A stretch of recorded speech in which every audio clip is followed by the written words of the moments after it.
Hey you, welcome in this video, and today it's a very important day because you are going to learn how to stop losing games. I have 7 fantastic tips for you in order to stop bleeding, stop losing one game after the other. This is the first position and white just played the losing move here, queen to b5. And now let's see the video about that. And here we can see Viswanathan Anand playing his last move, queen b5, threatening the rook on e8. However, it's a terrible blunder. And after some moments, he realized that he already played a losing move actually, and he took the hard decision to resign against his opponent. He cannot do anything about that, and he just resigned. Let's see the first moves actually, because Anand played this e4 system and Mehmediyarov replied with Russian defense or Petrov defense, a very solid system. And after these moves actually and this, here Anand took the decision to play bishop to d3. You can see such moves from completely beginners or from 2700 ELO players. And I can understand actually that Anand would like to avoid the main theoretical lines because Mehmediyarov could be extremely prepared about that, and he is keeping his pawns here in the initial positions in order to push them later according to the game actually. He would like to keep all the pieces together and have an elastic game, but you cannot claim any advantage after this actually. And now let's jump forward to this position. It's the last move. He played that one actually, and he just resigned because Black can capture material or perform checkmate in 2 moves. I'm not going to give you the solution here, how to win the material, what was the next move, but you are very welcome to write it below in the comments. Me or other people can reply. And here actually he resigned, and we should focus here on why he performed this mistake. And here it's our first tip. Don't attack if you don't have active position. And we can see here the position and evaluate the position. He already pushed this pawn forward on g4, tried to create something in the king side, but he left behind some things. He left these 2 squares. Black cannot really do anything very specifically right now on these squares, but they are weaknesses, right? So this rook should defend that pawn on a3 because this bishop is extremely active, so we have a better bishop for sure, we have better knight, we have very active queen, and now rook is ready in the e file. Maybe we can take, he has to take only with the bishop or with the knight, as you can see, because this rook is defending there. So he has some little tactical problems, and in this position many players are very ambitious actually, and they are trying to counter-attack or create things like that, and usually this is not working. This is why I created the lessons, the course with Grandmaster Stelios Chalkias on tactics and calculations in order to help you understand how to calculate correctly. Please also notice that I already recorded the videos on my next course, 42 attacking principles, and it will help you to understand when and how to attack. Let's move forward now to the second example. Actually, it is one of my games, and we have this position here. We can see the position is approximately equal, but for sure Black don't have very active position because he didn't solve the problem from this bishop to c8. We have very nice position, we are threatening maybe to play d5 in the right moment. We can develop our pieces harmoniously and everything looks just fine. But he played here queen to b6. He would like to capture material, right? And I played d5, the best move. And my next tip here is he just captured there, I captured this, and he should play knight to d4 actually. I could sacrifice the pawn because after this we can take, and now we have equal material, but here you can see we're threatening something like d6 to attack the bishop, opening up this one, we're threatening to attack his queen. We have fantastic pieces, very active pieces, and he didn't solve this problem of the bishop. If this bishop cannot move, he cannot connect the rook, he cannot play in the file, so he has some problems. And here is my next tip, because he didn't play this one. It was probably the best. He should do this move actually to exchange some pieces, but he just captured here. And my next tip is this one. Don't capture material without calculation. Many people put in this temptation to capture something. I'm going to capture your pieces, and then you have to calculate because I capture something.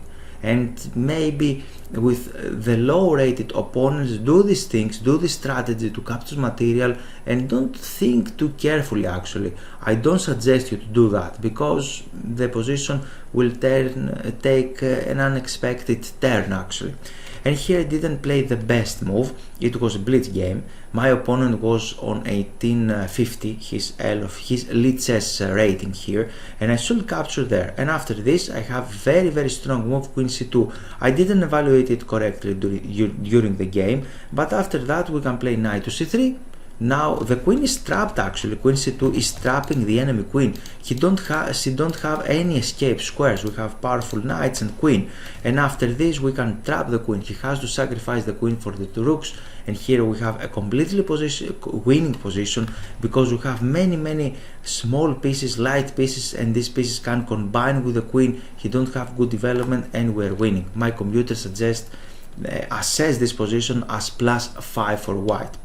But I played this knight b2 move, and I already foreseen the next series of moves. He's continuing repeating the same mistake. He's capturing material without calculation. I already foreseen this one, and I have this counter blow. Knight c4, I'm attacking the queen, and after this he's attacking my knight. Maybe he foreseen it, and everything could look okay in his mind because he might capture here, he's threatening the knight, but suddenly I capture there, I'm protecting everything, and now he starts losing one piece after the other. Takes, he played this one, I played that, attacking the queen. Here I capture this, he played h6. He didn't resign the game. He is not like Anand. You should resign actually when you can see how your opponent is winning. And maybe this one is not believing me that I can win with an extra knight. I capture there, I'm threatening a lot of discoveries. He played that one, I capture there, attacking the queen, and now he was completely desperate because he just captured my rook.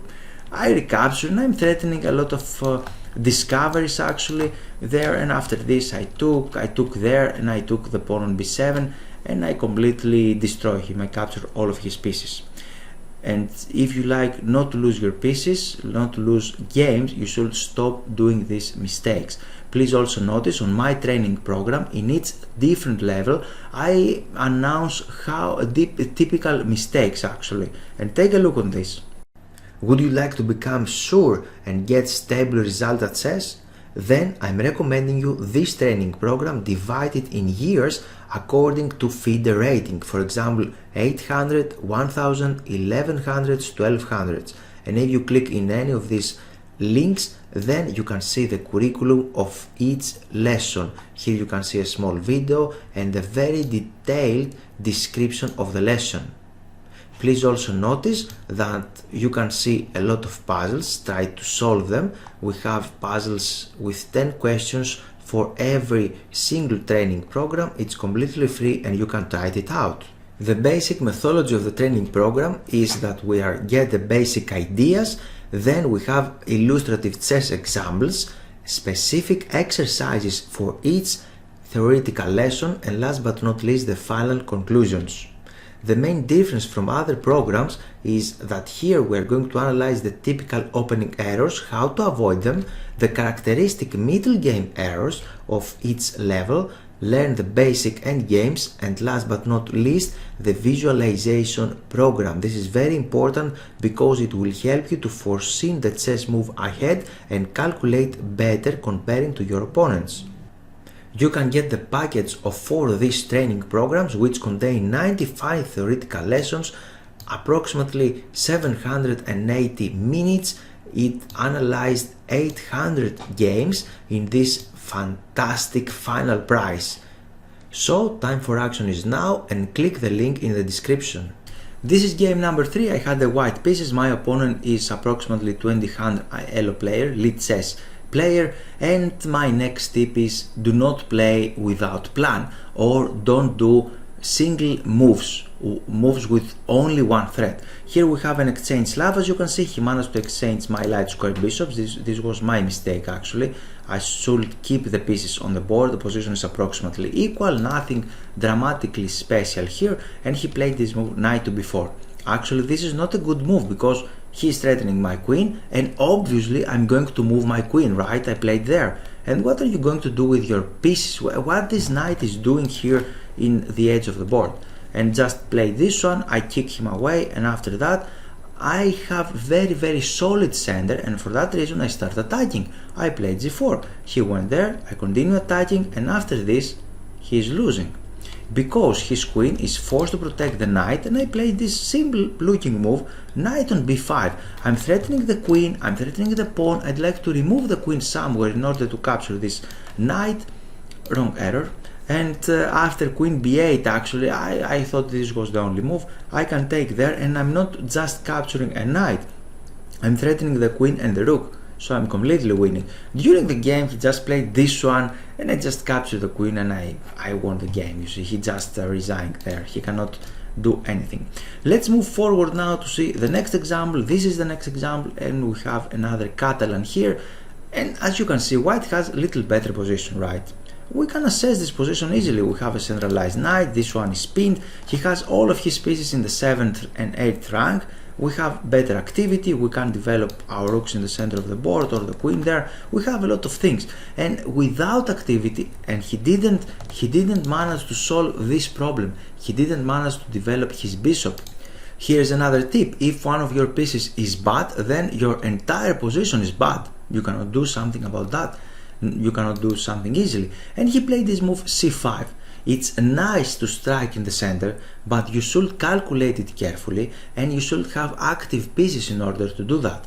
I was happily captured there. He was dreaming that I'm not going to capture because he's threatening my rook and things like that, but of course I just captured there, and he didn't dare to capture my rook because I can recapture with the queen, and these dark square weaknesses can tell now. I can play the bishop there, I can play rook here in order to create a lot of tactics. I'm threatening this check, this knight is pinned, and he is destroying. My computer assesses this position as +5 for white, and you can understand why, right?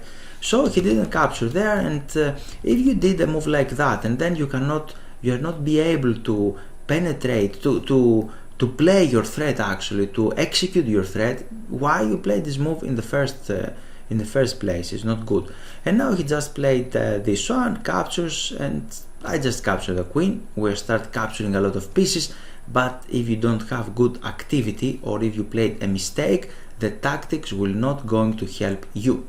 So he captures there, I captured this one, attacking the rook and the knight. It was happy because he has some options to capture my knight or the rook. He captures there, takes, and after this he realized that he's a piece down. I have an extra bishop right now. And he just played this one, he's attacking my bishop, I went back, he went there, and after knight to e5 he realized it was 2000 ELO, this player on LiChess. He realized that I'm threatening to capture, to remove the defender, to capture this knight, and this knight actually don't have a lot of good squares. We can trap this knight maybe later. So I won that game as well, and now we are moving forward. I'm going to show you this game from the beginning because we have another tip. Don't pre-move. What is the pre-move? When I play this move, my opponent already can play this one before my reply.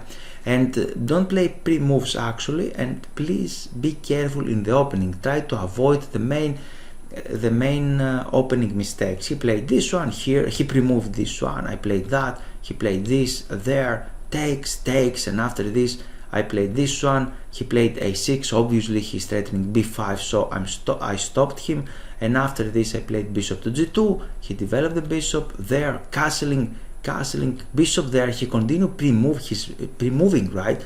I spent some time, not too much, approximately 15-20 seconds, something like that, but I didn't pre-move. Even if you play 1 minute game, bullet game, you should not pre-move. You should not think for a moment, actually, for a second or something, what I'm going to do. And here I played that move. He continued playing very fast until this point. We played a blitz game, and we had 3 minutes plus 1 second for entire game, for completed game, and right now he had 3 minutes and 4 seconds. he increased his time, his initial time. And it's my turn. Now I played the most natural move in the world, knight to c4, and now he stopped. He stopped and started thinking. My computer evaluated this position +4 for white because we're threatening this one, and we have very strong moves actually, very strong threats. After some time he ignored my threats actually. He didn't care about my threats, and people do that very often. You should not do this one. He played knight to e8, I played there, and after some thought he puzzled for a little bit and he played queen to d8. Tried to trick me actually. I captured the rook, and now he played this one, and I feel it that he was happy, and he said that okay, I'm going to capture your knight, you cannot escape here, I managed to develop a little bit my pieces and you don't have time to play a5 in order to escape with the knight. However, the problem is this bishop, because this bishop don't have a lot of squares to go, and after this he's losing another piece. He cannot do anything. And after there I played d4, he just captured, takes, and I played this move.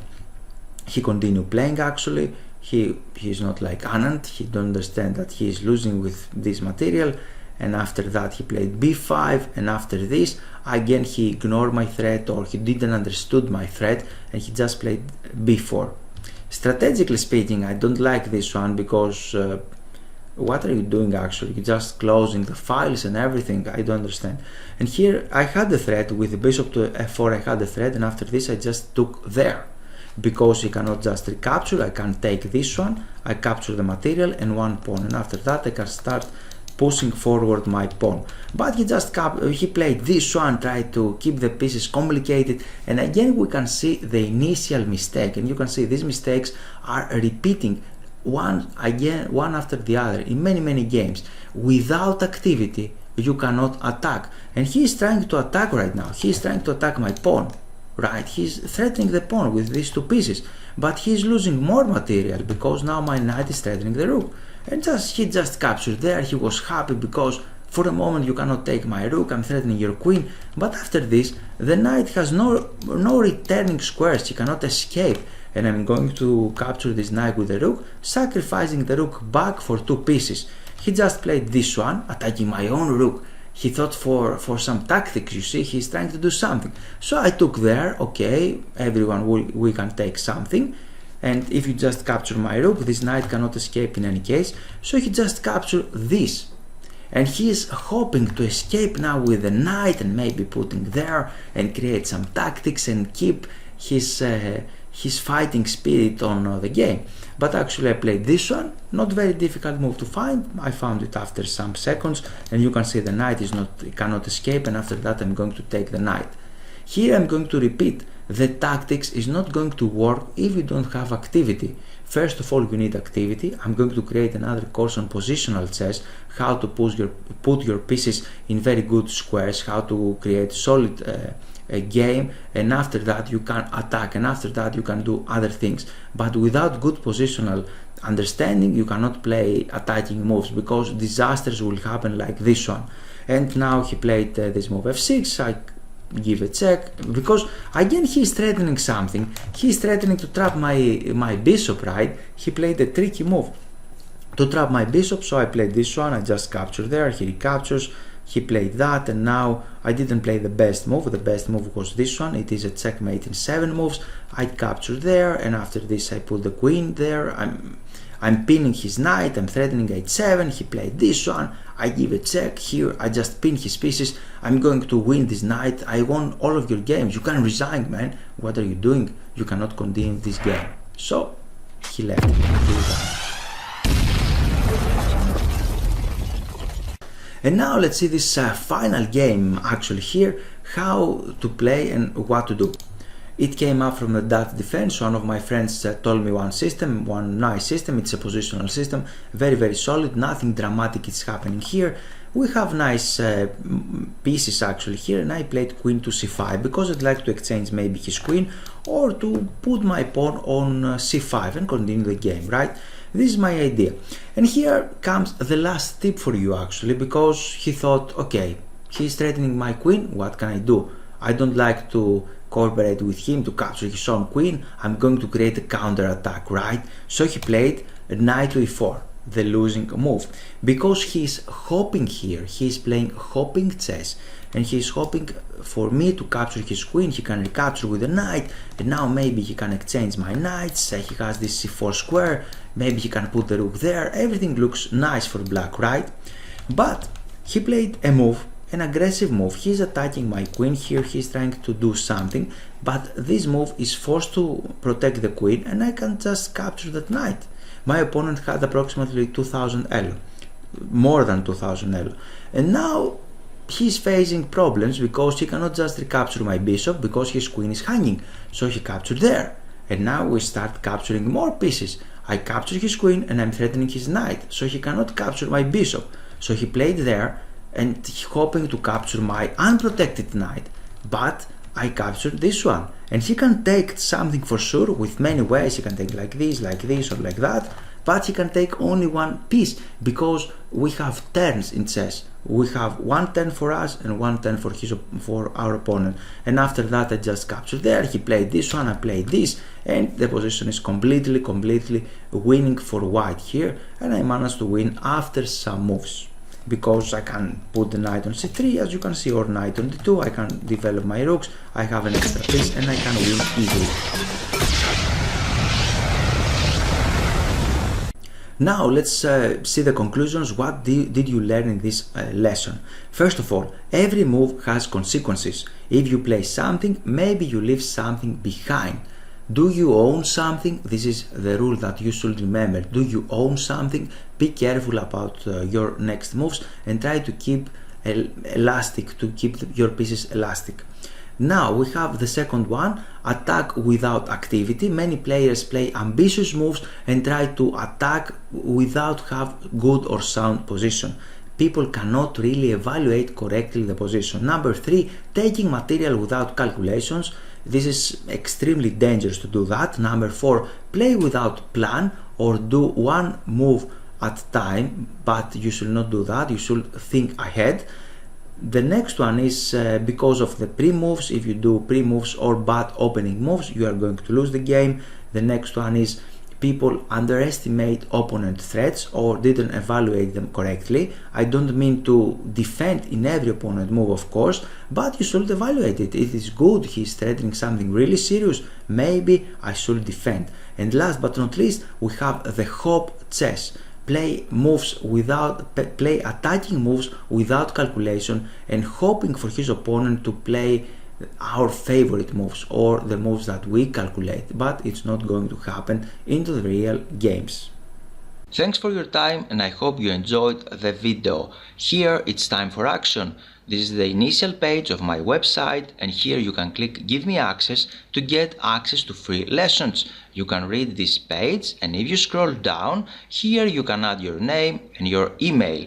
After that, you're going to take a free lesson how to avoid chess blunders. So, time for action is now, and you're very welcome to join my mail list.